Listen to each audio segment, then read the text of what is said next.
아버지의 은혜를 누리지 못하게 하는 두 가지 시선. 아버지의 은혜를 누리지 못하게 하는 두 가지 시선이라는 제목을 가지고 하나님 말씀 전하겠습니다. 여러분 한 주간 잘 지내셨습니까?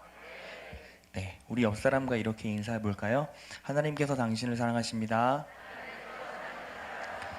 당신은 은혜의 사람입니다. 당신은 믿음의 사람입니다. 당신은 능력의 사람입니다. 당신은 할 수 있습니다. 당신은 됩니다. 할렐루야. 자, 여러분, 오늘 그 제목의 말씀처럼 인간은 누구에게나 시선이 있습니다. 시선이 무엇입니까? 시선은 보는 방향을 말해요. 그러니까 저나 여러분들이나 인생을 살아가면서 추구하는 방향이 있다라는 거예요. 시선이 뭐라고요? 보는 방향. 자, 여러분, 저 보고 계시죠? 네. 보는 방향이 있다라는 거예요. 시선이 있는데 그 시선은 결국 두 영역에 머물게 돼요. 두 영역에 머물게 돼요. 그러니까 우리의 시선이 두 영역에 머물게 되는데 그 영역이 뭐냐면 두 가지. 첫 번째는 가시적 영역, 두 번째는 믿음의 영역인 거예요. 첫 번째가 뭐라고요? 가시적 영역이라는 거예요. 보이는 영역. 두 번째는 어떤 영역이라는 거예요? 믿음의 영역이라는 거예요. 그런데 이 두 가지 영역은 그리스도인이던 그리스도인이 아니던 다 그 시선이 그 두 가지 영역에 머물러 있어요. 그런데 세상 사람들은 믿음의 영역이 뭔지 알아요? 몰라요? 몰라요. 믿음이 어떻게 작용되고 믿음이 어떻게 능력으로 우리의 삶에서 작동되는지를 몰라요. 그러다 보니까 그 믿음이 자기 자신의 의지나 기대나 신념이라는 것으로 작동을 하지만 실질적으로 열매를 맺을 수가 있을까요? 없을까요? 맺을 수가 있어요? 없어요? 당연히 없어요. 왜냐하면 내가 믿죠. 그러면 믿으면 그 믿음에 반응하는 주체가 그 믿음에 대한 보상을 해줘야 믿음의 열매가 나타나잖아요. 그렇죠? 그런데 세상 사람들은 믿어요. 그런데 누굴 믿어? 날 믿죠. 근데 내가 나를 믿는다고 내 믿음이 작동되어져서 열매를 맺을 수 있을까요? 당연히 없죠. 왜? 믿음의 주체가 나니까. 그러니까 당연히 열매를 맺을 수가 없는 거예요. 그래서 세상 사람들은 무엇에 자꾸 집중하게 돼요? 자, 영역이 두 개 있다고 말씀드렸죠. 첫 번째가 무슨 영역? 가시적 영역. 두 번째가 어떤 영역? 믿음의 영역. 그런데 믿음의 영역 가운데서 자기의 믿음을 작동시킬 수가 없으니까 결국에 세상 사람들은 무엇에 집중하게 돼요? 가시적 영역에 집중한다라는 거예요. 그러니까 현상에 집중하게 되고 상황에 집중하게 되고 직면된 문제에만 함몰된다라는 것이죠. 제가 그 증거를 하나 말씀드려 볼까요? 여러분, 수천 년의 인간의 역사가 흘러오면서 한 가지의 진리가 있죠. 어떤 진리가 있습니까? 인간은 태어나면 어떻게 된다? 죽는다. 근데 세상 사람들은 내가 언젠가 죽는다라는 걸 알아요, 몰라요? 내가 언젠가 죽는다라는 걸 몰라요? 세상 사람들이? 당연히 알죠. 당연히 아는데 내가 죽는다라는 걸 당연히 알잖아요. 그런데 죽음에 관심이 있어요, 없어요? 없어요. 부활에 관심이 있어요, 없어요? 없어요. 영생에 관심이 있어요, 없어요? 없어요. 있다면 하나님께 돌아오겠죠. 근데 왜 없습니까? 죽음이라는 것이 가시적 영역 안에 있질 않아서 그래요. 이 말은 세상 사람들은 죽음을 실제적으로 직면하기 전까지 죽음을 생각하지 않아요. 그래서 내가 죽을 병에 걸렸다. 내 아내가, 내 남편이, 내 가족이 죽을 병에 걸렸다. 그러면 그때야 비로소 죽음에 대해서 직면이 되니까 가시적으로 보이니까 그때 그 죽음에 집중하게 되죠. 근데 이미 때는 늦었어요. 죽음에 딱 직면하게 된 순간 뭐부터 밀려옵니까? 상황과 환경에 집중하다 보니까 뭐에 빠져요? 두려움에 빠지는 거예요. 두려움은 실제적으로 감정으로 들어와 버리니까. 그래서 세상 사람들은 어때요? 정확하게 세상 사람들은 죽음을 직면했을 때 죽음을 생각하지 못해요. 죽음에 대한 본질의 의미를 깨달으려고 하지도 않고 그냥 무서워하고 두려워하고 좌절만 하다가 우울증에 빠지고 심각한 고통을 막 입술로 선포하고 고백하다가 결국엔 지옥 간다라는 거예요. 근데 자 보세요. 그리스도인은 하나님을 만나고 깊이 있게 알아가면 알아갈수록 내 시선이 어디를 향하게 돼 있어요? 믿음의 영역에 향하게 돼 있다는 거예요. 믿음의 영역 가운데 내가 소유할 수 있는 거, 하나님과의 관계, 하나님께서 내게 주시는 사랑, 하나님께서 내게 주시는 안정감과 평안함, 하나님께서 내게 주시는 번영, 하나님께서 내게 주시는 축복, 하나님께서 내게 주시는 은혜를 기대하게 되고 그리고 믿음으로 소유한다라는 거예요.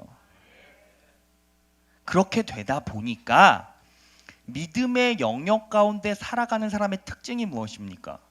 뭐냐면 자꾸 말씀에 접근하고 싶은 생각이 드는 거예요. 왜냐하면 말씀이 뭐다? 약속이니까.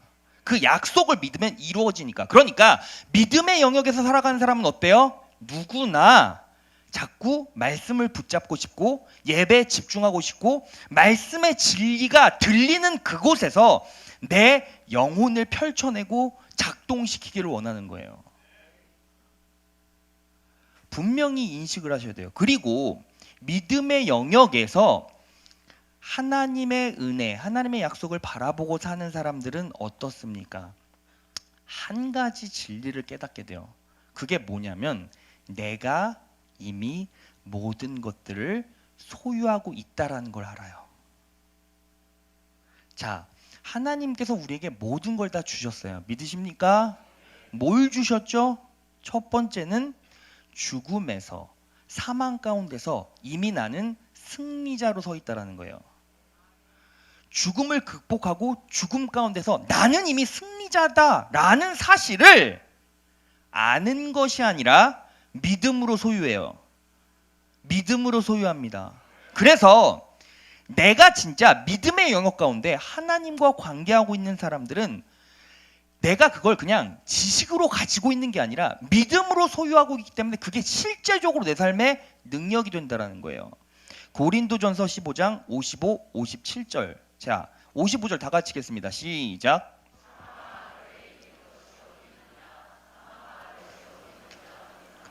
자, 57절 시작. 우리 주 예수 그리스도로 말미암아 우리에게 이김을 주신 하나님께 감사하노니. 자, 뭐를 믿음으로 소유하고 있어요? 내가 이미 죽음을 극복한 상태에서 사망 가운데 승리자로 서 있구나. 이게 내 믿음으로 들어오는 거예요. 그런데 믿음의 영역에서 살아가지 않은 사람, 믿음의 영역을 추구하고 기대하지 않는 사람들은 이게 그냥 뭘로 느껴져요? 글자로 느껴지는 거죠. 그냥 정보로 느껴지는 거죠. 믿음으로 들어오질 않아요. 그러니까 내가 죽은 다음에 천국 갈지 지옥 갈지도 몰라요. 그냥 교회에 앉아 있는 거죠. 그게 실제적으로 내 영혼을 흔들질 못해요. 그러니까 그 삶에도 뭐가 없어요? 능력이 없는 거죠. 그리고 죽음을 초월하고 사망 가운데서 나는 승리자로 서 있습니다 라는 것이 믿음으로 내 영혼 가운데 깊숙이 자리 잡혀 있고 뿌리 있는 사람들, 뿌리가 맺혀 있는 사람들은 어떤 사고를 갖고 있습니까? 하나님께서 내 영혼뿐만 아니라 내 인생, 내 현실도 도와주시고 책임져 주시고 함께 해주신다는 사실을 알아요. 시편 60편 12절 다 같이 읽겠습니다. 시작.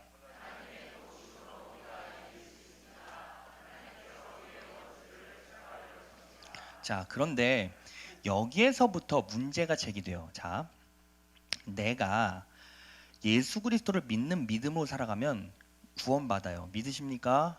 근데 그 구원은 내가 죽어봐야 알겠죠. 왜 여기서 문제가 제기가 되냐면 이런 거예요. 목사님, 하나님의 도우심으로 내가 이길 수 있다라고 시편 60편 12절에 약속이 되어 있습니다. 그런데 왜 내 인생은 하나님께서 안 도와주시죠? 나는 하나님의 자녀인데 말입니다 라고 말하는 성도가 있겠죠. 여러분들도 그냥 여러분들이 직관적으로 고백해 보세요. 그냥 실제적으로 고백해 보세요. 여러분들이 하나님의 자녀임을 믿으시는 분 아멘? 진짜 나는 하나님의 자녀입니다라고 믿으시는 분 아멘? 그런데 왜 하나님 제 인생의 영역 가운데 도우심이 없죠? 왜 승리를 주시지 않죠? 왜 나의 장애를 짓밟아 주시지 않죠?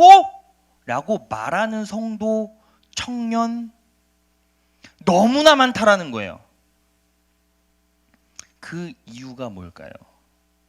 바로 아버지를 향한 잘못된 시선 때문이에요. 그렇기 때문에 오늘 본문 말씀을 통해서 저는 하나님의 은혜를 누리지 못하는 두 가지 시선을 알아볼 거예요. 여기서 여러분들이 정확하게 내가 지금 어떠한 시선으로 하나님을 바라보고 있는지를 확인해 보세요. 그러면 내 바닥이 드러나거나 내가 승리하지 못하고 하나님의 은혜를 누리지 못하는 이유를 알 수 있게 된다는 거예요. 자, 오늘 본문 말씀은 우리가 너무나 잘 아는 본문이에요. 오늘 본문이 어떤 본문이죠? 네? 탕자의 비유죠. 탕자의 비유. 그런데 여러분들이 얼마만큼 이 탕자의 비유를 깊이 있게 묵상하고 알고 있는지를 오늘 말씀 가운데서 확인을 해보세요. 자, 제가 전체적인 내용을 설명해 드릴게요. 자, 오늘 본문을 보면 이렇게 나와 있어요. 어떤 사람에게 두 아들이 있었죠. 그런데 둘째 아들이 갑자기 아버지에게 재산 상속을 해 주십시오 라고 말하는 거예요. 그 상황에서 뜻밖에도 어떻게 됩니까?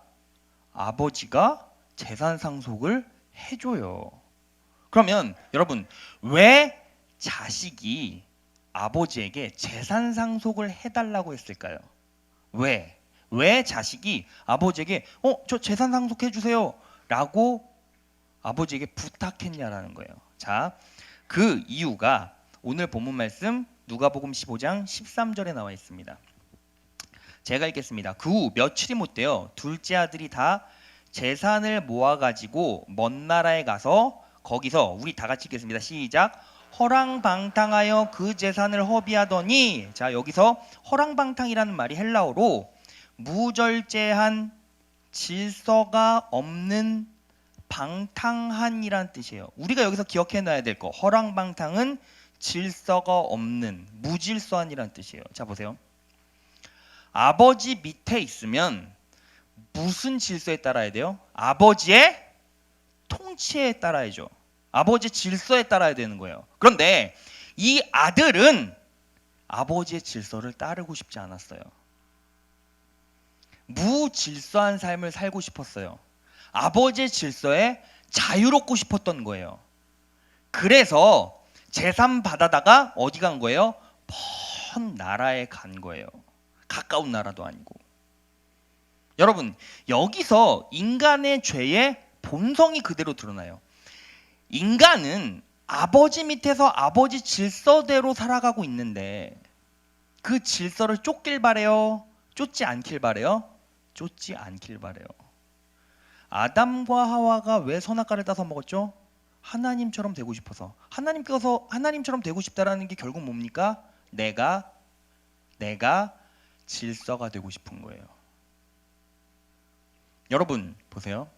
우리가 아버지의 자녀로 이 자리에 앉아 있어요. 믿으십니까? 그런데 우리의 본성 가운데는 어떤 마음이 자꾸 생겨요? 아버지의 통치 밖으로 나가고 싶은 생각이 들어요. 자꾸 딴 거 하고 싶다라는 거예요. 내 맘대로 하고 싶다라는 거예요. 근데 그 이유가 무엇입니까? 너무 간단해요. 인간은 질서대로 살아가지 않을 때 그 상황의 주도권을 내가 쥐고 있다라고 생각을 해요. 내가 질서를 무시하고 내 맘대로 살아갈 때 지금 그 상황을 내가 컨트롤하고 있고 내가 통치하고 있다라고 착각한단 말이에요.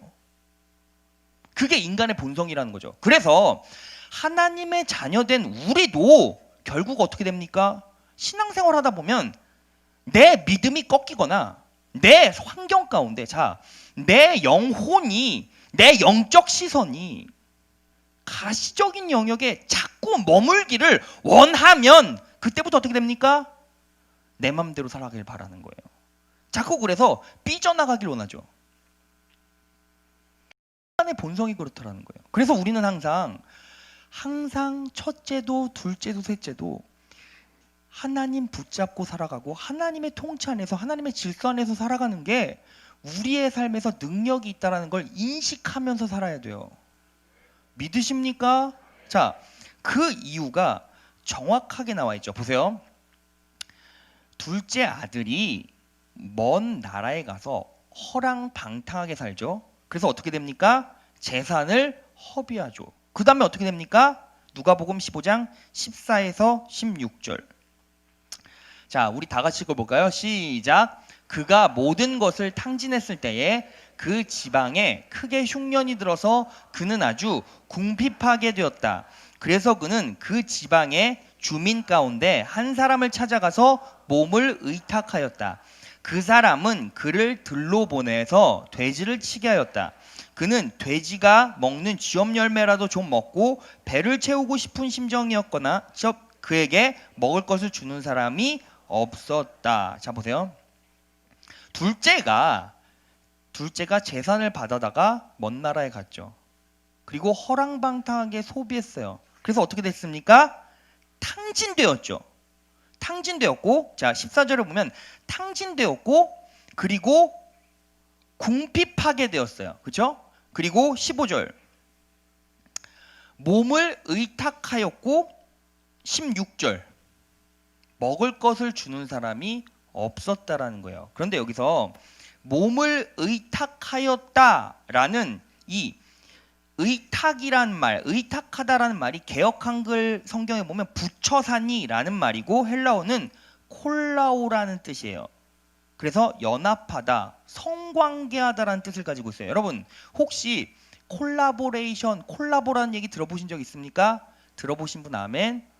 콜라보레이션이 이 단어에서 파생이 된 거예요. 콜라오, 연합하다. 근데 이게 왜 성관계라는 뜻을 가지고 있냐면 이 콜라오라는 말의 히브리어 역어가 자 다바크란 뜻인데 창세기 2장 24절.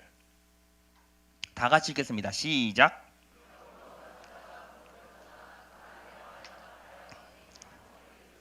하나님께서 남자와 여자를 창조하시고 자 보세요. 남자가 부모를 떠나 그 아내와 연합하다라는 개념은 영혼이 섞이는 거고 육체가 섞여서 한 몸을 이룬다라는 거예요.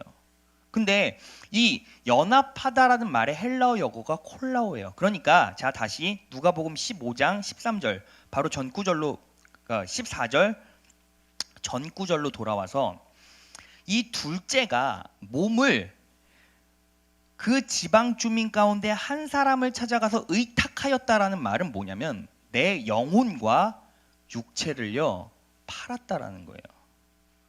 팔았다라는 거예요. 근데 여러분 이걸 제가 설명해 드릴게요.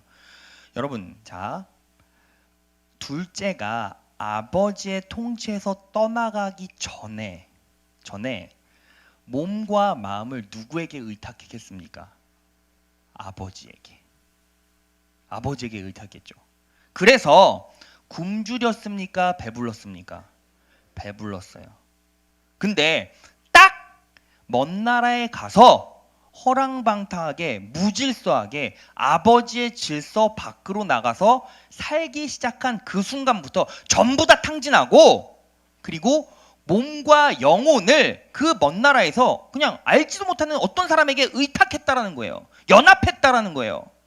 그런데 그 안에서 그 둘째 아들은 노동을 했습니까? 안 했습니까? 자 15절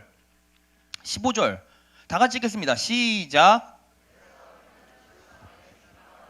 한 사람을 찾아가서 몸을 의탁하였다. 그 사람은 그를 들로 보내서 돼지를 치게 하였다. 자, 돼지를 치겠다라는 게 노동을 했다라는 거예요, 안 했다라는 거예요? 했다라는 거예요. 그런데 16절. 그런데 먹을 것을 주는 사람이 없었다라는 거예요. 이게 무슨 뜻인지 아십니까? 자, 세상을 의지하고 하나님 외에 다른 것들을 의지해요. 몸과 영혼을 의탁해요. 그러면 어떻게 해요? 노동을 해봤자 노동을 해봤자 생산이 없어요, 있어요? 없어요, 없어요. 그런데 이 이유가 있어요. 여러분, 여기서 하나님께서 물질적인 축복을 주시는 원리가 있어요. 자, 여기서 주목하셔야 돼요. 보세요. 아버지 안에서 살아가는, 아버지의 질서를 가지고 살아가는 사람들은요, 어때요? 아버지의 뜻에 따라 생산하고 아버지의 뜻에 따라 소비하겠죠. 그렇죠? 그러면 그 소비에 대한 책임은 누가 집니까? 질서를 만든 사람이 책임지는 거죠. 왜냐하면 질서 따라 생산하고 소비했으니까. 무슨 얘기인지 아세요? 그러니까 질서 따라 생산하고 소비했으니 그 소비분은 질서를 만든 그 사람이 책임을 져줄 것 아닙니까? 그게 누구예요? 아버지라는 거예요. 아버지. 근데 질서 밖으로 나가서 내가 생산하고 내가 소비했어요. 그러면 그 소비분은 누가 책임져요? 내가 책임져야죠. 근데 내가 생산을 해낼 수가 있어요? 내가 소비분을 메꿀 수가 있어요? 없어요. 없어요. 인간은 생산할 수 있는 존재가 아니에요. 여러분 보세요. 공장에서 생산하던데요? 그 공장의 재화는 어디서 나왔는데요? 자연에서 나왔죠. 그럼 그 자연은 누가 만든 건데요? 하나님께서 만드셨잖아요. 그러니까 인간은 원천적으로 자기가 생산하고 만들어서 소비할 수 있는 존재가 아니라는 거예요.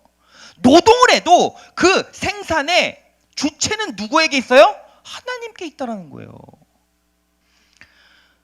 세상 사람들은요, 책임자가 없어요. 여러분, 예은이와 채은이는 누구의 책임 안에 있어요? 제 책임 아래 있죠. 그러면 제 질서 밖으로 나아가면 내가 그 아이를 책임져야 되기 때문에 채찍질이라도 해서 데리고 와요. 그런데 제 자식이 아니면 제 통치 밖으로 나아가면 자기가 잘 먹고 잘 살도 뭔 상관이야. 그렇지 않습니까? 그런데 보세요. 그리스도인이 예수 그리스도 성령 하나님께서 말씀이 우리에게 주시는 질서대로 나아갈 때 우리의 소비를 하나님께서 책임져 주신다면 우리의 생산은 차곡차곡 쌓이겠죠. 그게 물질적 축복으로 오는 거예요. 그런데 반대로 우리가 하나님의 자녀임에도 불구하고 무질서한 인생, 세상에 다른 주체에 내 몸과 영혼을 의탁했는데 생산이 일어나고 재정이 살아난다면 그 사람은 아버지께로 돌아오겠습니까? 안 돌아오겠습니까? 돌아와요? 안 돌아와요? 안 돌아오죠. 그러니까 선택받은 하나님의 자녀들은 하나님의 질서 가운데 생산을 일으키지 않으면 결국에는 어떻게 됩니까? 쪽박차요. 가난하게 된다는 거예요. 물질적인 축복이 없어요. 왜? 세상 밖으로 나가서 물질적인 축복이 있으면 하나님 찾아오겠습니까? 안 오겠죠. 그런데 여러분들이 자녀로 택함 받았다면 하나님께서는 여러분들의 재정을 치시죠. 왜? 나에게 와야 되니까. 그래서 그리스도인은 하나님의 뜻과 영광을 위해 내 생산과 소비가 있어야 돼요. 하나님의 뜻에 따라 생산과 소비가 있어야 돼요. 그랬을 때 내 재정 가운데 놀라운 축복이 일어나요. 근데 그 축복은 우리가 생각하는 것 상상 이상이에요. 쉽게 말해서 이런 거죠. 재정의 문제 때문에 두려워하거나 고통받거나 아파할 필요가 없어요. 하나님께서 다 먹여주시고 채워주시니까. 분명히 인식하세요. 그래서 내가 하나님의 법 밖으로 나갔어요. 하나님의 뜻 밖으로 나갔어요. 그런데 내 재정이 막 올라가. 막 세상에서 무질서한 인생을 살아가는데 막 재정이 막 쌓여가. 그러면 그건 사실은 내가 버림받았을지도 몰라요. 근데 그걸 내가 버림받았구나라고 인식하는 사람도 없죠. 무슨 얘기인지 되면 그냥 하나님은 없어. 성령님은 없어. 그냥 무신론자로 무질서한 인생을 살다가 그렇게 끝나겠죠. 그런데 여러분들의 인생 가운데 재정적인, 환경적인 문제, 물질적인 문제가 막 닥쳐와요. 그러면 하나님께서 여러분들을 부르시죠. 내 통치권 안으로 들어와라. 네가 지금 뭐 하고 있다? 무질서한 인생을 살아가고 있다. 무질서한 삶을 살아가고 있다. 분명히 인식하셔야 돼요. 여러분, 하나님의 뜻대로 살아간다는 게 어떤 의미인지 아십니까? 이런 거예요. 제가 그 유학 생활을 할 때 한인타운에서 순댓국집을 하던 집사님 한 분이 계셨어요. 순댓국집. 근데 여러분, 그 해외는 우리가 생각하는 그 순대는 없어요. 그러니까 우리 순대는 보통 이렇게 분식집에서 막 이렇게 썰어 먹는 순대는 껍데기가 두꺼워요, 얇아요? 얇아요, 얇아요. 근데 그 껍데기가 얇은 그 창자 그런 것들이 수입이 안 된대요. 캐나다나 미국 쪽에는. 그래서 그 자체적으로 그 막창 같은 걸 만들어요. 막창 같은 걸. 근데 막창을 만드는데 필요한 게 이제 돼지 피 그리고 뭐 각종 야채와 막창 같은 게 막 필요하잖아요. 그래서 그분이 이제 막창 한인타운에서 순댓국을 막 열심히 파는데 장사가 진짜 잘 돼요. 그래서 막 체인점도 막 두 개, 세 개 늘리고 막 이렇게 물질적 축복을 받았다라는 거예요. 근데 그분은요, 철칙이 있어요. 철칙이. 철칙이 뭐냐면 모든 재료가 검증된 재료로만 쓰는 거예요. 제가 여쭤봤어요. 왜 검증된 재료를 씁니까? 맛을 위해서요? 맛이 없으면 사람들이 뭐 사가질 않으니까? 근데 그렇지 않아요. 그분은 뭐가 있냐면 코람데오 정신이 투철하세요. 그러니까 내가 지금 음식을 하나 만들어도 하나님께서 보고 계시다라는 인식을 정확하게 가지고 있는 거예요. 그러니까 음식 재료가 출처가 불분명하면 쓰지를 않아요. 그리고 국물을 낼 때도 여러분 보면 이제 뼈다귀로 이제 고잖아요. 순댓국. 근데 뼈다귀 그 뼈다귀도 다 어디서 나오고 며칠이 그 지나기 전에 사용되고 이런 게 다 있어요. 근데 하루는 그분이 열심히 뼈를 과서 순댓국을 만들어야 되는데 자기도 모르게 이제 국물을 보니까 이제 그 희멀건하게 떠야 돼요. 근데 보통 희멀건하게 떠야 되는데 희멀건하게 안 뜨고 투명하게 뼈를 아무리 과도 투명하게 뜨는 거예요. 그리고 냄새가 나기 시작하는 거예요. 그래서 그 집사님이 딱 알아보니까 그 뼈가 유통기간이 조금 지났고 신선하지가 않은 뼈라는 게 판명이 난 거예요. 근데 보통 한인들이 하는 그 순댓국집에 그런 경우에 어떻게 하냐면 분유 같은 거 있죠. 분유나 우유에다가 후추를 타갖고 섞는데요. 그러면 깜쪽 같다는 거예요. 그래서 그 집사님, 그 남편 되는 분이 그래 오늘 하루만 우유를 넣자. 자 오늘 하루만 분유 섞자. 근데 그 집사님이 아니야. 우유 넣고 조미료 좀 치면 사람들은 모르겠지. 근데 하나님이 보시잖아. 그래서 나는 그럴 수 없어. 하고 그걸 다 버리고 그리고 붙여놨어요. 고기와 뼈가 유통기간이 지나고 안 좋아서 오늘 장사 안 합니다. 라고 딱 붙여놨어요. 그리고서는 밑에 Jesus love you 이렇게 딱 써놓은 거예요. 그 가게 망했을까요? 아니요. 소문이 났어요. 뭐라고? 정직하다고. 그래서 제가 그 코키틀람이라는 데서 먹었는데 제가 처음에 갔을 땐 몰랐는데 그 다음에는 막 줄을 서요. 정직하다고. 근데 너무 안타까운 게 뭔지 아세요? 왜 그 한인 식당에만 줄을 서는지 아세요? 다른 한국 사람들은 사기 쳐먹기 바쁘대. 그래서 정직한 한국인을 해외에서 본 적이 없다는 거예요. 제일 사기 많이 치는 사람이 한국 사람이라는 거예요. 근데 그 사람은 그러니까 공적으로 정직하다라는 게 스스로 판명이 된 거죠. 그러니까 사람들이 어때요? 다 그 집 가는 거예요. 모든 순댓국, 캐나다에서 순댓국만 먹으려면 다 거기 가는 거예요. 여러분, 이게 뭐예요? 하나님의 뜻대로 생산하고 하나님의 뜻대로 소비하는 거예요. 그랬을 때 재정이 일어나요.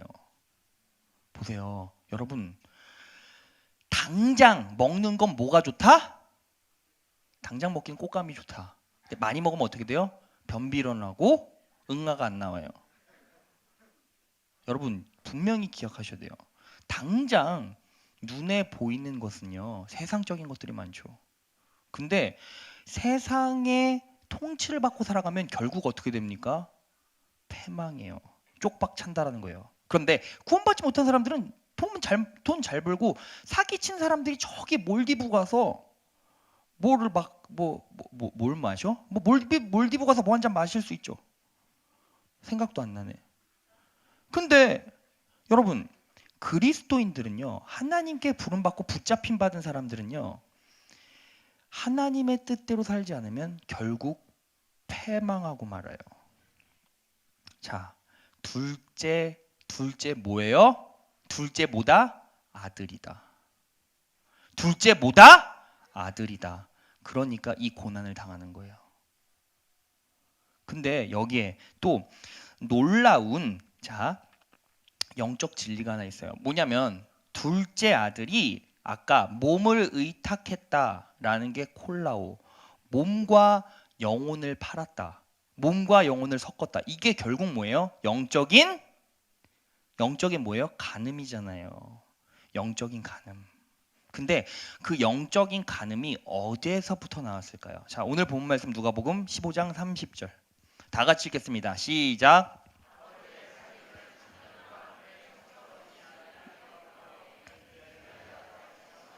자, 보세요. 지금 이게 어떤 상황이냐면 첫째 아들이 아버지에게 이렇게 말했어요. 아버지의 살림을 창녀들과 함께 삼켜버린 이 아들이 돌아왔는데 어떻게 이놈을 위해서 살찐 송아지를 잡으셨습니까? 라고 물어보는 거예요. 그러면 이 둘째 아들은 먼 나라에서 허랑방탕한 생활을 할 때, 무질서한 생활을 할 때 뭐 했다? 창녀들과 함께 죄를 지었다라는 거죠. 이거 나와 있잖아요. 근데 여러분, 창녀들과 함께 죄를 지었어요. 몸과 영혼이 간음했다라는 거예요. 그랬더니 나중에 그 둘째 아들이 어떻게 되었어요? 몸을 의탁하였다. 몸과 영혼이 간음하는 자리에 가게 됐다라는 거예요. 이게 뭘 얘기를 하냐면 이런 거예요. 인간이 죄를 지을 때는요, 인간이 죄를 저지를 때는 처음엔 어때요? 죄를 내가 통치하는 것처럼 보이고 죄를 즐기고 누리는 것처럼 착각해요. 결국 그 죄가요, 누구를 통치하게 돼요? 나를 통치하게 돼요. 자, 지금 둘째가 먼 나라 가서 뭐 했어요? 창녀들이랑 어울려서 타락한 삶을 살았죠. 결국 그 둘째 아들이 자기의 영혼과 몸을 세상에서 아무도 알지 못한 사람에게 의탁해버려요. 이게 뭔 소리예요? 내가 죄를 통치하는 것 같았지만 나중에 어떻게 됩니까? 죄가 자기를 다스리게 되는 거예요. 그래서 여러분 정확하게 인식해 보세요. 술 진짜 잘 퍼마시던 그분이 하나님 딱 벗어나고 하나님의 통치 안에 딱 벗어나게 되면 딱 그날 딱 어디 가서 딱 뭐예요? 술집 가서 딱 술 먹는 거예요. 많이 경험해 보셨죠? 담배 못 끊던 그 사람이 성령 충만해서 이제 담배를 피지 않아요. 근데 성령이 소멸되고 성령의 은혜가 그 안에 바닥이 나기 시작하고 교회 밖으로 나가면 그 다음부터 뭐부터 시작해요? 담배 사서 담배부터 피기 시작한다라는 거예요. 여러분들이 삶을 살아가면서 내가 인생을 살아가면서 가장 연약한 부분이 있어요, 없어요? 있어요, 없어요? 있어요. 이성인 사람도 있고 중독인 사람도 있고 여러 가지 뭐 있죠. 여러분 그거 하십니까? 제가 청년들이 앞에 있어서 말해주고 싶어요. 우리 청년 공동체에서는 술 먹고 담배 피고 방탕한 사람 하는 사람이 아무도 없어요. 그렇게 믿고 싶어요? 아멘? 모르죠 저는. 코람데오 하나님은 아세요? 근데 여러분 중요한 게 뭐냐면요. 단지 중독 그리고 육체적인 타락 이것만이 죄가 아니에요. 예수 그리스도 안에 있는 사람은 자녀됨이 살아 있어요. 그러니까 쉽게 말해서 믿음이 작동이 되면 내 심령 가운데 패배주의가 없어요. 좌절감이 없어요. 실망감이 없어요. 뭐만 있어요? 기대감만 남아요. 그런데 여러분 그리스도 밖으로 딱 나가면 어떻게 됩니까? 우울해져요. 답답해져요. 좌절감이 찾아와요. 처음에는 어떤 느낌이 듭니까? 아! 자유다. 이제 종교라는 것에 얽매이지 않게 되었어. 근데 복음은 종교가 아니라 능력이에요. 믿으십니까? 능력 밖으로 나가면 어떻게 됩니까? 능력이 그래서 그리스도인이었던 청년들이 딱 세상 밖으로 나가면 어떻게 변하는지 아십니까? 무기력해져요. 그래서 한다는 짓이 뭐예요? 집에서 소파에 누워서 TV 쳐다보죠. 때 되면 라면 끓여 먹고 밥 먹죠. 그리고 만화책 보죠. 그리고 세상에서 방황해요. 갈 데도 없이 돌아다녀. 그런데 그 10년 가운데 성령 하나님의 흔적은 남아서 뭐는 못해요? 진짜 죄는 못 지죠. 진짜 죄는 짓지도 못하는데 그냥 근처에만 돌아다녀. 술 먹을까 마실까? 술 먹을까 마실까? 아 그래도 먹자니 찝찝하고 소화도 안 될 것 같고. 근데 술집은 방황하는 거야. 제가 청년 사역할 때 형제들이 딱 그랬어요. 형제들이. 제가 그 노량진 쪽에서 그 사역을 할 때 용산 쪽에 이제 아주 막 율락가들이 많이 있잖아요. 근데 하나님 체험한 사람들 중에 청년 중에 하나님 밖으로 나간 청년들은 죄도 못 지면서 방황을 해요. 막 근처에 돌아다니면서 막. 왜 그렇죠? 왜 그렇죠? 여러분 분명히 기억하셔야 돼요. 그러니까 하나님께서 붙잡아 주신 그 자녀들은 결국 하나님을 통해서 다시 오게 돼 있어요. 근데 시간이 늦어지고 방황하는 그 시간이 길면 길수록 고통당하는 건 누구뿐이야? 나뿐이야. 그게요. 돌아와서 생각해보면 놀라운 은혜예요. 왜? 그렇게 되지 않으면 지옥 가니까. 지옥 가니까. 그러니까 여러분, 자, 둘째 아들을 통해서 우리가 딱 정확하게 인식할 수 있는 게 뭐예요? 하나님의 질서, 성령 하나님의 통치권 밖으로 나가면 끝장이다. 이런 걸 분명히 인식하셔야 돼요. 그래서 하나님의 질서에 따라서, 하나님의 뜻에 따라서 살아간다는 게 무엇입니까, 목사님? 간단하죠. 하나님께서 무엇을 원하시는가를 알면 돼요. 여러분, 이거예요. 주일 예배 빠지고 장사하는 걸 바라시겠습니까? 주일 예배 빠지고 해외여행 가는 걸 바라시겠습니까? 주일 예배 빠지고 가서 골프 치거나 낚시하는 걸 원하시겠습니까? 당연히 그렇지 않죠. 그런데 한 번은 돼. 가족의 화목을 위해서 필요해. 이건 다 뭐예요? 하나님의 통치권 밖으로 나가려는 욕망이 내 심령 가운데 작동되는 거죠. 근데 우리 교회에서는 그런 일들이 비일비재해요. 왜? 하나님을 진짜 못 만났으니까. 분명히 기억하십시오. 하나님께서는 진짜 섬세하세요. 하나님께서는 긴밀히 간섭하세요. 택한 자녀라면. 왜? 나는 하나님께서 만져주시지 않지? 하나님께서 왜 붙잡아 주시지 않지? 하나님의 자녀인지 확인을 해보세요. 여러분, 제가요, 항상 예배를 드릴 때마다, 성도의 가정을 신방할 때마다, 성도와 대화할 때마다 너무 안타까운 게 뭐냐면, 시선이 어디로 가 있습니까? 시선이 어디로 가 있어요? 항상 믿음의 영역에 머물러 있는 것이 아니라 가시적인 영역에 머물러 있어요. 목사님, 저 축복 받을 수 있을까요? 저 능력 받을 수 있을까요?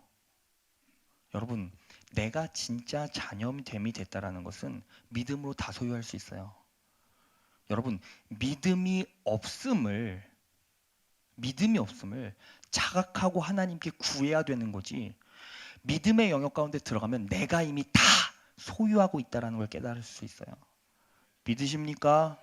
여러분, 근데 목사님 왜 나는 믿는데 열매가 맺혀지지 않죠? 보세요. 씨앗을 뿌렸어요. 그러면 농사꾼은 뭐 해야 돼요? 물을 줘야죠. 싹이 트면 뭐 해야 돼요? 거름을 줘야죠. 온도를 맞춰줘야죠. 뭐 해야 돼요? 지속적으로 씨에 집중해서 뭘 해야 돼요? 열매 맺힐 때까지 내가 해야 될 것을 작동시켜야 되는 거예요. 믿음이 그것과 같아요. 여러분, 믿고 안 믿고 믿고 안 믿고 믿고 안 믿고 그럼 뭐 해야 됩니까? 다시 시작하는 거예요. 여러분, 제가 금요철야 시간에 왜 자꾸 재정적인 얘기도 건드리고 믿음의 영역에서 여러분들에게 말하는지 아십니까? 여기에 계신 분들은 믿음으로 승리해야 됩니다. 믿으세요? 그래서 제가 항상 저는 이것뿐이 안 해요. 기도, 믿음, 능력 그냥 이런 설교밖에 안 해요. 금요철야는. 왜? 여러분들이 여기에 있는 목적이 뭐예요? 저는 여기에 계신 분들은 다 금요철야 올 정도면 어떤 사람? 다 구원받은 사람이잖아요. 다 천국을 소유한 사람이잖아요. 그러면 여러분들은 어떻게 해야 돼요? 이 땅에서도 그리스도인으로 승리해야죠. 그렇지 않습니까? 근데 보세요. 씨를 뿌렸어요. 근데 물 한 번 줬어요. 그리고 한 달 동안 안 줬어. 그리고 또 물 줘. 한 달 동안 안 줘. 그럼 어떻게 됩니까? 이미 썩었어요. 그 다음부터는 비료 주고 물 주고 해봤자 어떻게 해요? 싹이 트기는커녕 열매를 맺을 수가 없어요. 그런데 그 믿음을 가지고 인생을 살아가는데 이렇게 물어요. 왜 저는 믿는데 능력 있는 삶 열매를 맺지 못할까요? 이유는 무엇입니까? 믿음 때문이에요. 믿음이 없어요. 믿음이 작동이 안 돼요. 여러분, 믿음이란 무엇입니까? 믿음이란 그 영혼 가운데 의심이 들어오지 않는 거예요. 목사님, 어떻게 의심이 안 들어올 수 있습니까? 안 들어올 수 있죠. 기도하면 의심이 사라져요. 말씀 붙잡고 말씀 의심이 사라진다는 거예요. 아버지가 누구인지를 지속적으로 확인해야죠. 내가 믿어요. 믿는 주체가 누구인지를 계속 확인하면 어떻게 됩니까? 의심이 없죠. 그런데 하나님과 관계하지 않아, 기도하지 않아. 그러면 그 영역 가운데 자꾸 뭐가 생겨요? 의심이 생기죠. 왜? 관계가 없으니까. 내가 믿는데 믿는 주체, 내 믿음에 발동하는 그 주체가 어디 있는지 모르고 어떻게 작동되는지 모르니까 믿음이 사라져버리죠. 여러분, 제가 회사할 때 그거 그냥 똑같이 느껴요. 뭐냐면 이런 거예요. 거래처에서 컨트랙을 그 계약을 맺기로 했어요. 근데 그 회사에서 연락이 없네. 그럼 제가 계약을 아직 맺질 않았는데 연락이 없어. 그럼 믿을 수가 있겠습니까? 그럼 전화해요. 근데 어때요? 아, 믿으세요, 믿으세요. 근데 또 연락이 없어. 여러분, 대상의 관계가 간헐적이거나 긴밀하지 못하면 그 믿음은 끊어져요. 하나님께서는 여러분들에게 지속적으로 말씀을 통해 약속을 해주시잖아요. 그러면 그 약속 붙잡고 믿고 믿음의 씨앗을 뿌리고 믿음의 물을 주고 믿음의 걸음을 주고 믿음을 붙잡고 그걸 키워나가는 건 누구의 몫이에요? 우리의 몫이에요. 믿음을 주시는 분은 하나님이시고 내 심령 가운데 있는 믿음을 키워나가는 건 누구의 몫이다? 우리의 몫이라는 거예요. 하나님의 통치권 안에 거하신 여러분 되시길 진심으로 축원합니다. 자, 빨리 나가겠습니다. 자, 그런데 둘째 아들만 문제가 아니라 사실은 첫째 아들도 문제예요. 자, 첫째 아들은 어떤 문제가 있는지 한번 볼까요? 자, 오늘 아버지의 은혜를 누리지 못하는 두 가지 시서잖아요. 첫 번째 시서는 끝났어요. 하나님의 통치권 안에서 하나님의 질서에 따라 살지 못하면 패망한다. 분명히 인식하십시오. 여러분, 이 자리에서 누군가는 믿음을 작동시켜서 승리한 사람이 있고 어떤 사람은 믿음을 작동시키지 못해서 패배한 사람이 나와요. 여러분, 그리스도인 중에서 이 땅에서 이 인생에서 승리한 사람이 다수입니까? 소수입니까? 소수죠. 왜 그렇죠? 하나님께서 그 사람에게만 은혜를 베풀어 주신 거예요? 아니요. 그 작동되는 거예요. 자, 둘째, 자 보겠습니다. 누가복음 15장 27절에서 29절. 자, 우리 세 절이니까 다 같이 읽겠습니다. 시작. 종이 그에게 말하였다. 아우님이 집에 돌아왔습니다. 건강한 몸으로 돌아온 것을 반겨서 주인 어른께서 살찐 송아지를 잡으셨습니다. 큰아들은 화가 나서 집으로 들어가려고 하지 않았다. 아버지가 나와서 그를 달랬다. 그러나 그는 아버지에게 대답하였다. 나는 이렇게 여러 해를 두고 아버지를 섬기고 있고 아버지의 명령을 한 번도 어긴 일이 없는데 나에게는 친구들과 함께 즐기라고 염소 새끼 한 마리 주신 일이 없습니다. 이게 누구의 변이에요? 첫째 아들. 큰아들이 이렇게 말한 거야. 아버지, 아우가 왔는데 왜? 걔는 호랑방탕하게 인생 막 살았는데 와서 잔치 베풀어주고 저는 뭡니까? 저는 여러 애를 두고 아버지를 섬기고 있고 아버지의 명령을 한 번도 어긴 일이 없는데요! 라고 말하는 게 누구의 시선? 누구의 시선? 첫째 아들의 시선이죠. 그런데 여기서 아버지를 섬기고 있고 라는 말이 헬라어로 둘류예요. 둘류. 둘류는 어디서 파생됐냐면 둘로스. 둘로스가 뭐예요? 현명하시네요. 둘로스가 뭐다? 종이다. 자, 보세요. 첫째 아들의 문제가 뭐예요? 첫째 아들은 아버지와 나와의 관계를 뭘로 봤어요? 자녀가 아니라 뭘로 봤다고요? 종으로 봤다고요.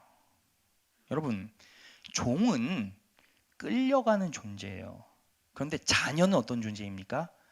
동반자적인 관계인 거예요. 여러분 인식하고 계십니까? 자, 누가복음 15장 31절. 다 같이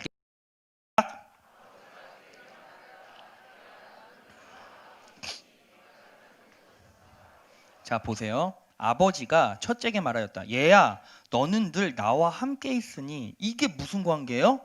종의 관계예요? 동반자적 관계죠. 함께 있다는 거예요. 그리고 내가 가진 모든 것은 다 내 것이다. 여러분, 내가 가진 모든 것이 다 네 거야 라는 게 아버지의 생각입니까? 실제입니까? 아버지의 생각이에요? 실제예요? 자, 헷갈려요. 네, 자, 보겠습니다. 누가복음 15장 12절. 다 같이 읽겠습니다. 시작. 그 둘째가 아비에게 말하되 아버지여 재산 중에 내게 돌아올 분깃을 내게 주소서 한지라 아비가 그 살림을 각각 나눠주었더니. 세 번역 성경으로 볼까요? 제가 읽겠습니다. 작은 아들이, 자, 둘째 아들이 아버지에게 말하기를 아버지 재산 가운데서 내게 돌아올 몫을 내게 주십시오 하였다. 그래서 아버지는 살림을 어떤 아들? 두 아들에게 나눠줬다. 그러면 첫째 아들이 재산 받았어요? 못 받았어요? 받았어요. 이미 내 거예요. 그러면 아버지가 거짓말한 거예요? 진짜 말한 거죠. 야, 내게 다 네 거야! 라고 줬다라는 거예요. 그러면 첫째 아들에게는 얼마나 줬을까요? 둘째 아들의 2배를 줘요. 자, 신명기 21장 15절. 제가 읽겠습니다. 어떤 사람에게 두 아내가 있는데 한 사람은 사랑을 받고 다른 한 사람은 사랑을 받지 못하다가 사랑받는 아내와 사랑받지 못하는 아내가 다 같이 아들을 낳았는데 맏아들이 사랑받지 못하는 아내의 아들일 경우에 남편이 자기 재산을 아들에게 물려주는 날에 사랑받지 못하는 아내에게서 난 맏아들을 제쳐놓고 사랑받는 아들에게 장자권을 줄 수는 없습니다. 반드시 사랑받지 못하는 아내의 아들을 맏아들로 인정하고 자기의 모든 재산에서 2몫을 그에게 주어야 합니다. 그 아들은 정력의 첫 열매이기 때문에 맏아들의 권리가 그에게 있는 것입니다. 보세요. 내가 아내가 둘 있는데 사랑하는 아내와 사랑하지 않는 아내가 있어요. 근데 사랑하지 않는 아내에게 아이를 먼저 얻었어요. 걔가 장자가 된 거예요. 그러면 사랑하지 않는 아내라 할지라도 그 아들에게는 몇 배? 2배를 줘야 된다는 거예요. 왜? 장자권이 있으니까. 그러니까 지금 첫째 아들에게 몇 배? 2배 줬다는 거예요. 자, 재산이 3만 원이 있어요. 그러면 3만 원 너무 적죠? 30만 원이 있어요. 네, 너무 적어요? 자, 300만 원이 있어요. 자, 그러면 첫째 아들에게 얼마 줬다라는 거예요? 200만 원 줬다라는 거예요. 그리고 둘째 아들은 얼마 줬다라는 거예요?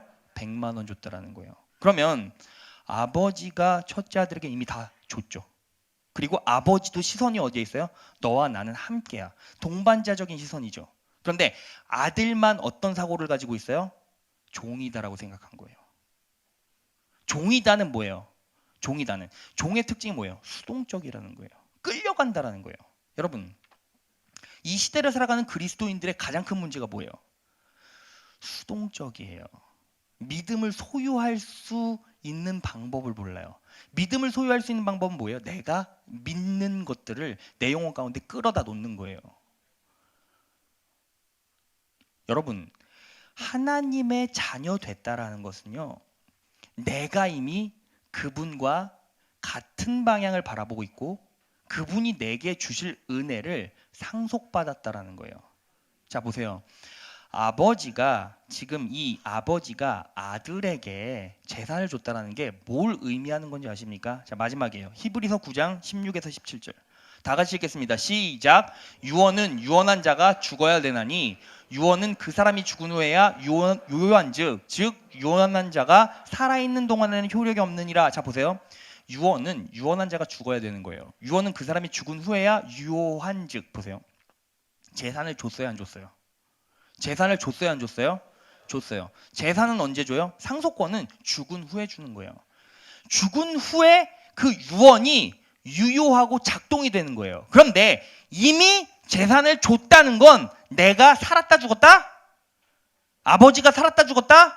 죽었다라는 거예요. 죽었다라는 거. 그러니까 내가 이 두 아들에게 재산을 줬다라는 건 내가 죽은 셈 치는 거예요, 지금. 그래서 하나님의 시선이 아들에겐 어떻게, 아버지의 시선이 자식에겐 어떻게 가 있어요? 이미 나는 죽은 자라는 거예요. 보세요. 생각해 보세요. 하나님과 우리가 동반자적인 삶을 살 수 있을까요? 여러분, 하나님은 저 위에 계시고 우리는 저 밑바닥 지옥 바로 위에 있는데 우리가 그분과 함께 영광을 누릴 수가 있어요? 없어요. 그런데 하나님께서 낮아지셔서 죽으셨다는 거예요. 아버지에게 이 두 아들은 자기의 목숨보다도 더 소중한 존재였던 거죠. 아버지는 알고 있었지만 내 목숨을 깎아서 재산을 준 거예요. 하나님이 우리에게 어떤 존재다? 여러분, 정체성을 회복하세요. 자신감을 회복하세요. 패배주의에 벗어나세요. 왜냐하면 여러분들의 시선이 밑바닥에 있어도 아무 상관없어요. 왜? 하나님께서 여러분들의 시선을 맞춰주시는 거예요. 그러니까 우리는 그리스도인으로서, 하나님의 자녀로서 모든 것들을 다 누릴 수 있어요. 하나님께서 누리라고 우리에게 뭘 주셨어요? 말씀을 주셨고 믿음을 주셨어요. 그러면 말씀 정리해 볼까요? 두 가지죠. 여러분들은 말씀 앞에서 하나님의 질서를 쫓아 살아가는 사람입니까? 아니면 말씀 붙잡고 살아가는 존재가 아니라 수동적인 존재로. 여러분, 수동적인 존재라는 게 얼마나 무서운 건지 아십니까? 하나님은 가만히 계시는데 내가 붙잡지 않으면 관계가 없다라는 거예요. 하나님이 손을 뻗었는데 수동적인 존재만 가만히 있는 거잖아요. 가만히 있는데 어떻게 은혜가 있겠어요? 여러분, 여러분들은 전부 다 소유하고 계신 분들임을 믿으시기 바랍니다. 그러면 뭐부터 바뀌어야 될까요? 자, 믿음의 시선, 믿음의 영역을 바라봐야 될 때 승리자의 자세로 그 자리에 서 있다면 뭐부터 바뀌어야 될까요? 생각부터 바뀌고요. 입술의 고백부터 바뀌고요. 삶의 행동부터 바뀌어야죠. 뭐부터? 생각부터, 입술부터, 그리고 뭐부터? 행동부터. 자, 그러면 여기서 내가 그리스도를 믿고 있음에도 불구하고 내 삶은 왜 그럴까? 내 관계, 내 인생의 관계들은 왜 이렇게 무너져 있을까? 라는 생각이 딱 들면 여러분들은 뭐부터? 생각부터, 그리고 생각에서 나오는 말부터, 그리고 그 말이 행동을 이끌어갈 수 있도록 계속 고백하고 선포해야죠. 그렇게 살아가고 계십니까? 그렇게 살아가고 있다면 여러분들의 삶이 바뀌어져 가고 있다는 걸 여러분들이 인식하고 깨달을 수가 있어요. 그런데 그게 안 되면 전부 다 무너지죠. 이런 거예요. 생각은 믿어, 생각은 믿어. 그런데 입술은 안 될 것 같아요. 힘들 것 같아요. 안 돼요. 전도 제가 십수년을 전도해봤는데 전도가 안 돼요. 여러분, 하나님께서 그 한 주간 사이에 너 이번에 한 번만 하면 된다라고 계시를 주셨다면 하겠죠. 근데 우린 계시가 없어. 왜 그럴까요? 기도 안 하잖아요. 말씀 붙잡지 않잖아요. 하나님께서 언제나 여러분들에게 선한 것을 주시길 원하시고 여러분들에게 은혜를 베풀어 주시길 원하세요. 믿으십니까? 그러면 여러분들이 지금 서 있는 그 인생의 시점에서 내가 무엇을 붙잡고 무엇에 의지하고 어떤 통치를 받으며 어떠한 마음가짐으로 살아야 될지를 자각하시고 인식하세요. 그러면 여러분들의 삶은 어떻게 능력 있는 삶으로 변화되게 돼요. 여러분들의 자아를 다시 한번 잘 면밀히 바라보시고, 여러분, 제가요, 이런 적도 있었어요. 제가 핸드폰에 녹음 파일, 녹음기를 켜놓고요. 하루에 내가 어떤 얘기를 하는지를 다 녹음해봤어요. 근데 생각한 것보다 승리의 말, 능력의 말 합니까? 그렇지 않아요. 목회자인 나도, 저도요. 그럼 여러분들은 어떨까요? 하나님 믿는다 생각하고 말하지만 입술의 고백은 다 어때요? 다 무너져 버렸죠. 무조건 안 된다 먼저 나오죠. 무조건 부정적인 시각으로 바라보죠. 왜 그럴까요? 믿음이 작동이 안 되고 있는 거예요. 믿음이. 여러분, 제가 이번 주에 응답선교에서 하는 목회자 3호 세미나에 그 강사로 1시간 썼어요. 근데 거기에 계신 분들이 한 50분 정도 되셨대요. 5, 60분 정도. 근데 제가 그분들의 표정을 보고 너무 큰 은혜를 받았어요. 여러분, 저는 지금 딱 설교 시작한 지 56분 됐거든요. 근데 그 응답선교 3호 세미나에서는 2시간 했어요. 근데 그 사모님들이 눈이 반짝반짝반짝반짝 빛나요. 여러분, 제가 어떤 설교했냐면 말씀 사경의 맨 마지막 날 금요 철야 시간에 한 걸 똑같이 했어요. 그런데 간증 막 몇 개 집어넣어서 2시간 했어요. 근데 반짝반짝 빛나요. 기도를 시작하는데 눈물을 흘려요.